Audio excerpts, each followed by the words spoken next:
Dear viewer, do you money? You don't? Why not? You don't like money? You do? Then why don't you have piles of it? Like this guy or this person?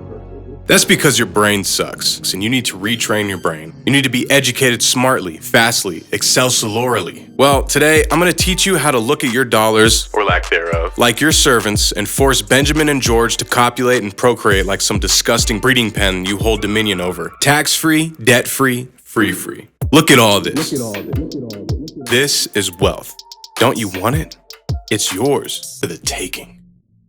You may be asking, how does one ascend to wealth? How do I get rich? You clicked on this video, so you've confirmed the algorithm's suspicions. You desire to be rich. First, acquire capital. Make the capital acquire capital. Simple.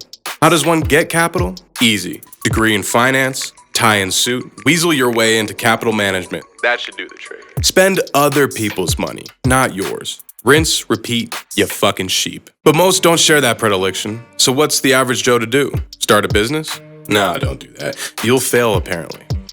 I've scoured the internet for the leading top highest premium answers and spoke to notable billionaires like Tai Lopez, the Sultan of Brunei, and Jeff. And I've compiled these answers into easily digestible factoids that you can write on post-it notes and place them on your monitor at work next to all those other motivational quotes. And I'm giving it to you for free because I'm generous and wealthy and I want nothing more than to lift people out of first world pseudo-poverty. If you want to start from nothing and become a trillionaire, it comes down to two principles: income and passive income. Income. Pick up a second job. Use that extra paycheck to sign up for Tony Robbins courses. Drive for Uber. Side businesses. Affiliate and multi-level marketing, of course. Those vagina rocks aren't going to sell themselves. Sell a few organs. Rent out your genitals. Donate plasma daily until you've been rendered a penny-hungry zombie. Auction your kids. Sell crack cocaine. Or ask daddy. That's it. Those are the only options ever. Passive income. Dividends, affiliate marketing. Buy stock in a company you find delicious. Withdraw your patriarchy dollars from the privilege ATM. Listen to wealth affirmations on repeat. Blow your paycheck on risky option trades that make no sense, cause math be hard, G. Sleep 4 hours a day. Use the leftover hours to watch motivational videos. And wait. Let's be real here for a second. Unless you happen to be a blessed genius with well-endowed acumen, equipped with the business idea of the century and all the right connections to guide you along the pitiful path of startups, your net worth will struggle to pass the 7-figure mark. The odds are staggeringly low that you, the viewer of this lowly video, will become a part of the super rich. Yet plenty of influencers sell you the opposite idea, that all it takes is hard work and perseverance. Too many charlatans have profited off of selling accessible information to the average go-getter, dressing it up in Vuitton and Gabbana, though it's merely thrift store moccasins, and charging their audience a premium to pretend that they're providing useful methodologies to accrue financial freedom. Reality suggests you will not become rich by watching self-help videos on YouTube, nor following in the moccasins of others, be they market gurus or blue-chip CEOs. So stop scratching that lottery ticket and look at these graphs. Here are your chances of becoming a millionaire by demographic. Now, while the odds may not be on your side, they're not the worst odds. At least there's still a chance of becoming rich. Oh, wait. No, this is over time and purchasing power is stagnating and projected to decrease, so what's $1 million? How about the stock market? I hear that's another way to make it. The majority of trades are conducted by HFT programs, algorithms that trade millions of times a day from large cash pools. 97% of day traders lose money. A lot of it is against these algorithms. Less than 1/2% of the traders earn more than $54 a day. Starting a business? Across all industries, 90% of startups fail. 10% fail in the first year. While entrepreneurs raise more money today, the most popular finance method was that of personal funds. And depending on the industry, startups can take anywhere from $50,000 to $500,000 just to get started. Startup creation has hit a 40-year low. Here are your chances of winning the lottery, visualized. The lottery is obviously a fool's tax, but considering half of Americans play the lottery, it should be noted that quite a few believe the jackpot is their ticket to wealth. And then there's this. What you just saw is the amount of wealth in the US compared to the rest of the world. And of that wealth, this is the distribution between generations.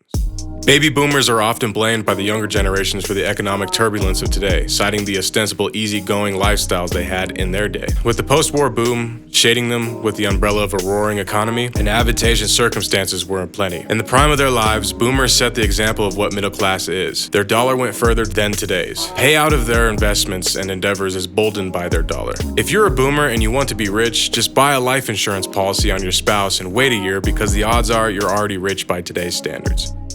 Generation X are easily forgotten, often confused as boomers. Their part to play is notable and shouldn't be misapprehended. Xers make up a third of total US income and have founded half of today's startup companies. Though this generation faced the brunt of the housing market collapse and the recession, they've managed to be the only generation that has recovered from the wealth lost, and the generation that outspends all of the others. If you're an Xer and you want to be rich, convert the expenditures of your impending midlife crisis from those extravagant purchases and legal costs of upcoming divorce and turn them into investments, promising startups, high-risk real estate flips, and sell all of your assets and dump the liquidity on your freshman broker. Millennials have been dubbed the student debt generation and are characterized by faux bloggers as financially inept and economically distraught, and are killing industry with their deleterious entitlement to a fair wage and economic comfortability. How dare they? Most millennials will likely expend their capital on paying back their debt burdens, rather than shifting their potential into assets that will net them cash to play with. The treadmill extends longer for this generation, and the hurdles have been doubled, but it's their own fault, according to these studies I didn't read.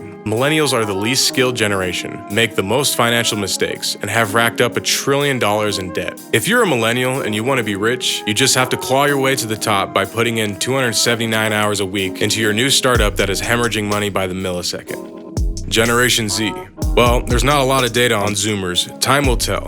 If you are a Zoomer and you want to be rich, the opportunities are endless, and the likelihood of your success is undetermined. The world is your oyster. You depressed, socially isolated, internet-addicted, unskilled, reactionary, and generally insufferable young person. And if you fuck it all up, you can simply wait for the great wealth transfer and hope Nana left everything to you when she croaks. Regardless of what your generation's letter is, you can be rich in your lifetime. Don't let these intimidating graphs and statistics scare you out of the arduous journey to wealth. The reality of wealth creation in your economic futures rests entirely on your willpower and choices, the timing and accuracy of your actions meeting market demands, and the millions of matters beyond your control that will stifle and blockade you from becoming wealthy no matter what you do or how hard you try. But that's no reason to stop the pursuit. The pursuit of money is the utmost importance, isn't it? Need a purpose? Make a purchase. Don't have the cash? No worries. Get a loan, swipe your card. Don't worry. Get rich to buy more shit. Get rich by buying more shit. Buy more to save more. No, wait, save money. Save it so you can have a safety net. Ooh, that cushiony safety net. The idea of an emergency fund reminds me of the womb. Save your money and invest it. Invest your money so you can have 5 figures in 5 years, 6 figures in your 40s and 50s, $1 million when you retire. Retirement, baby. Now you can finally start enjoying your life to the fullest. It was all worth it.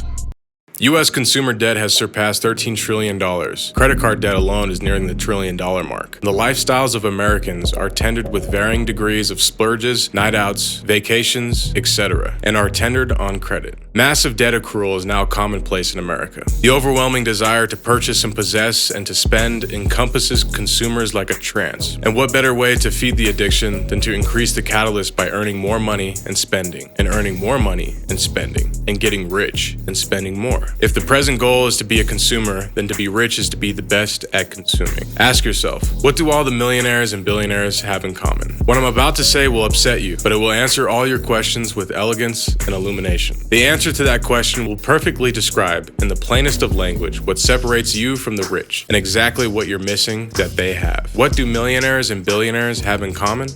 They have more money than you. Forgive the inconsequential and pedestrian conclusion, but it's important to note that the only real difference between the rich and those who want to be them is cash and assets. And with those, what would you do? Would you enjoy your life? Would you finally be happy? If the difference is the abundance of disposable income, then what do you enjoy doing right now that you wouldn't enjoy doing if you happened to be rich? If you filled your mansion with a plethora of objects, would you feel whole? Sure, there is power in riches, but what are you, Machiavelli? Are you planning on changing the world with your abundance of ideas and problem-solving skills? Will you hold office or better others by philanthropy? How effective would you be? How meaningful would your actions be? What could you really stand to achieve that is impossible without this power? Would you fall prey to the instances of greed that led you to the power in the first place?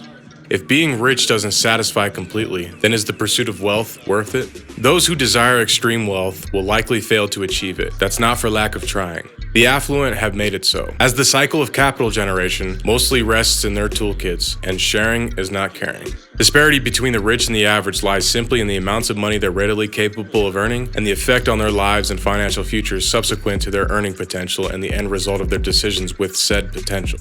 As Jay-Z said, what's 50 grand to a motherfucker like me? As Louis B said, man, if I can get that promotion and break my back to better my employer, then I can get a $3 raise. Then I'll finally be able to pay down my debts and take that vacation I've always wanted. What if I told you that neither Jay-Z or Louis B are rich? If one is to put money atop their altar and believe that it will solve their problems, fix their worries, and make them happy, they will be sorely disappointed either way. Whether or not they have an abundance of cash, a healthy amount of income, or a measly dime in the pocket, money will never satiate.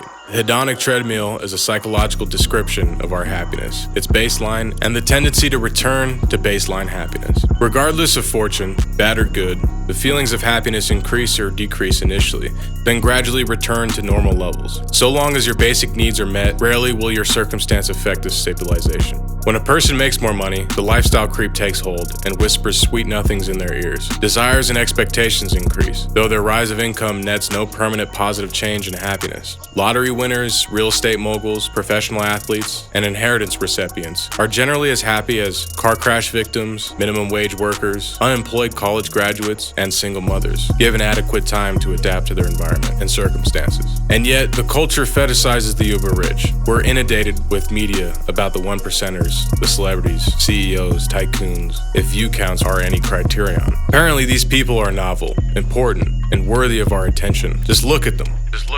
And what they do, and what they have, and compare that to yourself. We're told how the wealthiest few enjoy their spoils, how their lifestyles are better and less attainable than ours, than the rest. Yet they tend toward misery and turmoil as often, if not more, than the average worker making minimum wage. Such is life. There is no way out of suffering. The end is the same anyways, and the rich and poor alike will be forgotten. Wealth consists not in having great possessions, but in having few wants. People often conflate a rich, luxurious lifestyle with the good life. Ostentation and lavishness are not what the Greeks had in mind at all. We can all live the good life, but one has to infer what that means first. Progression toward the good life is a series of deletion, figuring out what not to do. You've spent your whole life up to this point gathering bad habits and withdrawing mistakes from your account of poor decisions. You've expended hours acquiring, earning, working, slaving, purchasing, consuming, and you're still here, wanting to add more and more until you can't anymore. Instead of prioritizing addition in your life, try deletion first. Begin with the do nots. Do not despair. Do not acquire debt, or at least avoid it. Don't heed advice that doesn't fit your starting point. Don't be gullible. Do not squander your time. If you don't have time between your duties and your leisure, then find what makes you whole and repeat it in the hours you do have. Do not let routine guide you. Start again, anew, every day. Do not fall prey to the cheapening of existence. Do not fall prey to advertisers, to banks, to government, to big tech, to societal constriction, to the story of obligation and tradition. Do not be the person filled with regret when you've arrived at your deathbed. Don't listen to people like me. Don't listen to people in general. Don't be disparaged to do. Don't be afraid to change. Then once you've run out of do-nots, the do's come easily. Do your best with what you have. Do what feels honest and worthwhile, not just for compensation or duty or for appearance. Do what breeds happiness and feels genuine and make a habit out of it. Care for those in your circle. Do away with needless things and boring people that sap you and drain you. Be the change you want to see in the world. Acquire skills like you're a collector of aspirations. Find the things you love and forego the stuff you don't. Do everything possible before you can't do anything at all. Then the do's and don'ts of getting rich become an afterthought and nothing more. That's how you get rich.